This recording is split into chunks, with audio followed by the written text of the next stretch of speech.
సృష్టికి జీవం పోసినది రెండక్షరాల ప్రేమ.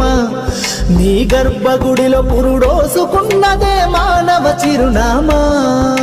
సకల చరాచర జీవ జాతులలో కొలువుదీరినది నీ రూపం. నీ చనువాలతో అనురాగం పంచే కమ్మదనం నీ జన్మగుణం. అమ్మా అమ్మా అమ్మా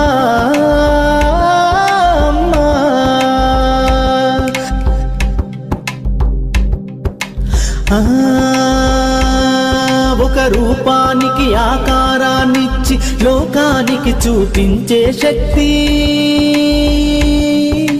తనువు అనువనువు నొప్పులతో భరించేటి ఓ మాతృమూర్తి. నీ పొత్తిళ్లలో చిరునవ్వుల చూసి 9 నెలల బాధను మరిచి అమ్మా